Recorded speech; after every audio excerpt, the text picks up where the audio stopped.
தொழுவ வாங்கப்பான்னு சொல்றதுக்காக வேண்டி சோறு போட்டு கூப்பிடுகின்ற ஒரு நிலை. நாங்க சோறாக்கி போடுறோம் வந்து தொழுவுங்க. சில பள்ளிகளில் அது ஜமாத்துகளில் ஃபேஷன் ஆகிவிட்ட ஒரு நிலை. பள்ளியில போய் உட்கார்ந்தா காசு காசு காசு காசுன்னு சோத்துக்கு அரிச்சு எடுக்கிறாங்க. இன்னும் அதுக்கு காசு இல்லை, இதுக்கு காசு இல்லை, காய்கறிக்கு காசு இல்லை, மீனானத்துக்கு காசு இல்லை, இறைச்சிக்கு காசு இல்லை, கோழிக்கு காசு இல்லை. இதுக்காக ரமலான்?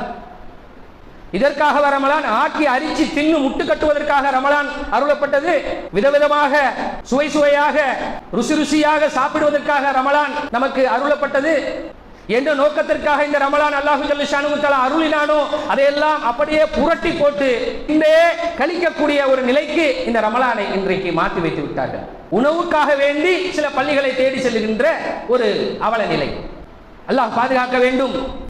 வெறும் உணவுகளுக்கும் ஆடைகளுக்கும் இன்னும் பிற விஷயங்களுக்காக வேண்டி ரமலானை நாம் பயன்படுத்திக் கொள்ளக்கூடாது.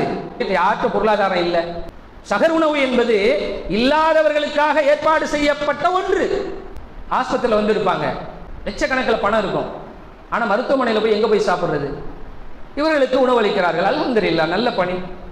வறியவர்கள் இருக்கிறார்கள், 30 நாள் நோன்பு வைக்கிறாங்க, அரிசி இல்லை, பருப்பு இல்லை, எண்ணெய் இல்லை, ஒன்றும் செய்ய முடியல, தேடி சென்று சதக்கா செய்கிறார்கள். அல்ஹம்துலில்லாஹ்.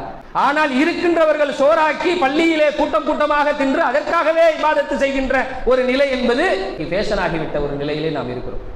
எந்த மாதத்தை நபிகள் நாயகம் ஸல்லல்லாஹு அலைஹி வஸல்லம் அவர்கள் ஷஹ்ரே அஸீம், ஷஹ்ரே முபாரக் என சொன்னார்களோ அந்த முபாரக் மாதம், அந்த அஸீமான மாதம் நம்மை விட்டு செல்ல இருக்கிறது. இந்த மாதத்தை அடைந்து கூட முறையாக நம்மால் இபாதத்து செய்ய முடியவில்லை என்றால் அவன் எப்பேற்பட்ட ஒரு நஷ்டவாளி. அல்லாஹ் பாதுகாக்க வேண்டும்.